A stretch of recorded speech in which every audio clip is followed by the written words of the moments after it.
लग्न साधी करा पोरं होतात. इंदुरीकर महाराजांचं हे कीर्तनातलं वक्तव्य आपल्याला आठवत असेल. सोशल मीडियावरती ते बरंच व्हायरल सुद्धा झालं होतं. आणि त्याला कारण होतं इंदुरीकर महाराजांच्या मुलीचा साखरपुडा. लोकांना साधी लग्न करायचा सल्ला देणारे इंदुरीकर महाराज मुलीच्या साखरपुड्यात वारेमाप खर्च करतात आणि त्यामुळे लोकांनी त्यांना लग्न साधी करा पोरं होतात या वक्तव्याची आठवण करून दिली. पण हे ट्रोलिंग इतक्यावरती थांबलं असतं तर ठीक. ते नंतर वैयक्तिक पातळीवरती घसरलं. मग मुलीच्या कपड्यांवरती, तिच्या दागदागिन्यांवरती आणि होणाऱ्या खर्चावरती व्हायला लागलं. आणि हे सातत्यानं होत असल्यानं आता इंदुरीकर महाराज हे वैतागलेले आहेत. त्यांनी नुकतंच एका कीर्तनामध्ये एक असं वक्तव्य केलंय ज्यामुळे सगळेच आश्चर्यचकित झालेले आहेत. इंदुरीकर महाराज म्हणालेत की लोक माझ्या घरापर्यंत, माझ्या कुटुंबापर्यंत बोलायला लागलेले आहेत. मला अजून 2 वर्ष आयुष्य आहे, मी अजून आहे ना, पण कुटुंबापर्यंत गेल्यावर त्यात मजा नाही. आणि ही अक्कल इंदोरीकरलाच आली पाहिजे, त्यानं कीर्तन थांबवलं पाहिजे, त्यामुळे 2-3 दिवसांमध्ये मी निर्णय घेणार आहे, असं वक्तव्य निवृत्ती महाराज इंदुरीकर यांनी घेतलेलं आहे. समाज प्रबोधनासोबतच समाजातल्या होत असलेल्या बदलांवरती इंदुरीकर महाराज आपल्या कीर्तनामध्ये टीका करत असतात. आपल्या कीर्तनातून ते अत्यंत विनोदी पद्धतीने हसत खेळत अत्यंत गंभीर विषय जे समाजामध्ये घडतायत सध्या त्यावरती भाष्य करत असतात.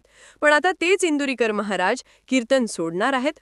नेमका काय विषय झालाय आणि त्यांनी एवढा मोठा टोकाचा निर्णय घेताना नेमकं काय म्हटलंय, अगदी सविस्तर हा विषय समजावून सांगतो.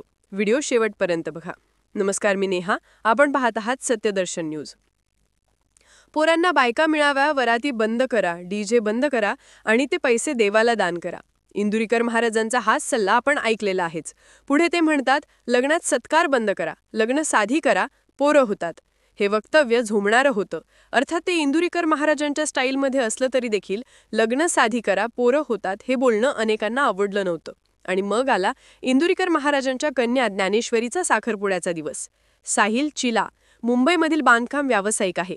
त्यांच्यासोबत ज्ञानेश्वरीचा साखरपुडा पार पडला. चिला फॅमिली मूळची पुणे जिल्ह्यातल्या जुन्नर तालुक्यातली उच्च शिक्षित घराणं आहे. पण साहिल आणि ज्ञानेश्वरीचा साखरपुड्याचा थाटमाट आज चर्चेचा विषय ठरला. सोशल मीडियावर लोकांना उपदेश देणारे इंदुरीकर महाराज, लग्न साधी करा, पोरं होतात असं म्हणणाऱ्या महाराजांच्या मुलीच्या साखरपुड्याला ते सगळं काही होतं ज्यावरती ते कीर्तनामध्ये टीका करत असतात. डीजे लावू नका म्हणायचे, पण महाराजांच्या कन्याच्या साखरपुड्यामध्ये परिसर दणाणून गेला. फुलांनी सजवलेल्या 4 चाकी ब्रँडेड गाड्यांचे ताफे, रथातून एंट्री, अंगठी घालताना स्टेजवरती सगळीकडे धूर झाला, हजारो पाहुण्यांची उडबैस, राजकीय पुढारी व्यावसायिकांची गर्दी, जेवणावळी. लग्नामध्ये स्क्रीन लावू नका असं म्हणाले आणि त्यांच्या मुलीच्या साखरपुड्याला स्क्रीनही होती. आता हे सगळं विरोधाभासी दिसत असल्यानं लोकांनी इंदुरीकर महाराजांच्या जुन्या क्लिप्स व्हायरल केल्या. पण ही टीका हळूहळू विकृत होत गेली. त्यांच्या मुलीवरती, तिच्या कपड्यांवरती, तिच्यावरती वैयक्तिक सुद्धा टीका होऊ लागली.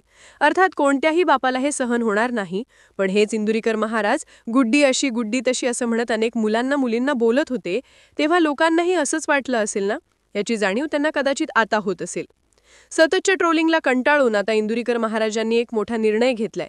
परिणामी त्यांनी थेट कीर्तन सोडण्याचा निर्णय घेतलाय. या संदर्भात सोशल मीडियावरती त्यांचा नुकताच एक व्हिडिओ सुद्धा व्हायरल होतोय. त्यात ते काय म्हणतायत ते ऐकूया. आमची पोरं लहान असताना 8-8 दिवस माझी त्यांच्याशी गाठ नव्हती आणि आता लोक इतके खाली गेलेत की माझ्या मुलीच्या अंगात कपडे कसे आहेत यावरून लोकांना ते कमेंट्स आहेत. याच्यापेक्षा वाईट काय असेल? आता 4 दिवसांपासून माझ्या मुलीच्या अंगातील कपड्यांवरती लोकांनी बातम्या तयार केल्या. पण तिच्या बापाला तुम्ही मला घोडे लावा, माझा पिंड गेलाय, माझ्या मुलाचा आणि मुलीचा त्यात काय दोष आहे? पण या कॅमेऱ्यावाल्यांनी 8 दिवसांमध्ये माझं जगणं मुश्किल करून टाकलंय. मला एक सांगा, मुलगी तुम्हालाही आहे. तुमच्या मुलीच्या कपड्यावरती एखाद्याने कमेंट केली तर तुम्हाला काय वाटेल? आणि मुलीच्या साखरपुड्यात कपडे नवरादेवाकडचे घेतात की मुलीकडचे घेतात? मग कपडे त्यांनी घेतले असतील की मी घेतले असतील? एवढी तरी क्लिप टाकणाऱ्यांना लाज पाहिजे ना? माणूस नालायक असावा, पण किती? त्याच्यामुळे आता मी कंटाळलो. मी 2-3 दिवसांमध्ये टाकणार, एक क्लिप थांबून घेणार आहे. आता बास झालं. 31 वर्ष लोकांच्या शिव्या खाऊन आयुष्यामध्ये सगळं चांगलंच केलं. आयुष्यात चांगलं करून त्याचं फळ माझ्यापर्यंत ठीक होतं. माझ्या घरादारापर्यंत जायला नको होतं. मी आजही समर्थ आहे ना उत्तर द्यायला. मला अजून 2 वर्ष आयुष्य आहे, मी अजून आहे ना. पण कुटुंबापर्यंत गेल्यावर त्यात मजा नाही. आणि ही अक्कल इंदुरीकरलाच आली पाहिजे. त्यानं कीर्तन बंदच केलं पाहिजे. खरंय की खोटंय? आता कमेंट करणारे लोक बोलायला लागलेले आहेत. आता इंदुरीकरनं फेटा ठेवून द्यावा, त्याचं त्यानं चांगलंच जगावं. आम्ही 2-3 दिवसांपासून विचार करतोय. 2-3 दिवसात मी निर्णय घेणार आहे. पण मजा नाही राहिली त्याच्यात आता. याचा अर्थ इंदुरीकर महाराज आपली कीर्तन सेवा थांबवण्याचा विचार करतायत आणि लवकरच म्हणजे पुढच्या 2-3 दिवसांमध्ये आपण निर्णय घेणार आहोत असं त्यांनी या कीर्तनामध्ये जाहीर करून टाकलंय. खरं तर या साखरपुडा सोहळ्यानंतर फक्त सोशल मीडियातच नाही तर मुंबई डबेवाला संघटनेचे अध्यक्ष आहेत सुभाष तळेकर, त्यांनी सुद्धा इंदुरीकर महाराजांवरती टीका केली होती. दुसऱ्यांना अक्कल शिकवणारे इंदुरीकर महाराज आपल्या मुलीच्या साखरपुड्यासाठी लाखो रुपयांचा खर्च करतात अशा तिखट शब्दांमध्ये त्यांच्यावरती टीका झालेली होती.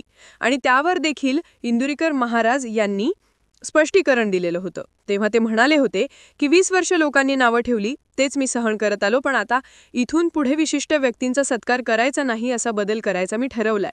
करायचा तर सगळ्यांचा नाही तर एकाचाही नाही. एवढ्या मोठ्या पद्धतीने साखरपुडा हा तुम्हाला दाखवण्यासाठी केला की आपण बदल करू शकतो. जेवण महाराष्ट्रीयन पद्धतीने ठेवलं, चायनीज वगैरे आपल्याकडे चालणार नाही. त्याच्यासाठी 8 दिवस वाद घातला, पण जेवण महाराष्ट्रीयनच ठेवलं. जेवण वाढणाऱ्यांचा ड्रेस हा वारकऱ्यासारखा ठेवला. सगळ्यांना समान वागणूक, सगळ्यात महत्त्वाचं म्हणजे कुणालाही खुर्ची नाही, फक्त ज्याला आजार आहे त्यानेच खुर्चीवर बसायचं. वारकरी संप्रदायानं जगाला एकात्मता आणि संघटन कौशल्य शिकवलं. कुणाला कमी पाहिलं नाही, कुणाची स्तुती केली नाही, कोणाची निंदा केली नाही. मी शेतकऱ्याचा मुलगा आहे आणि लोकांच्या आशीर्वादाने इथपर्यंत पोहोचलोय. व्याही भेट हा कार्यक्रम देखील बंद करून टाकलाय.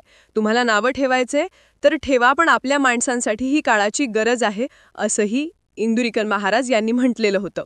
पण तरी देखील ट्रोलिंग थांबलं नाही आणि त्यामुळे आता ह्या सगळ्याला वैतागून त्यांनी कीर्तन सेवा थांबवण्याचा निर्णय घेतलाय. 2-3 दिवसात ते हा निर्णय घेतात का ते पाहावं लागेल. तुम्हाला ह्या सगळ्या वादाबद्दल नेमकं काय वाटतंय? इंदुरीकर महाराजांच्या कुटुंबावरती वैयक्तिक ट्रोलिंग होत होतं ते चुकीचं होतं असं आपल्याला वाटतं का? आणि त्यांनी कीर्तन सेवा थांबवण्याचा जो निर्णय घेतलेला आहे त्याबद्दल आपल्याला काय वाटतंय? आम्हाला कमेंट करून नक्की सांगा. धन्यवाद.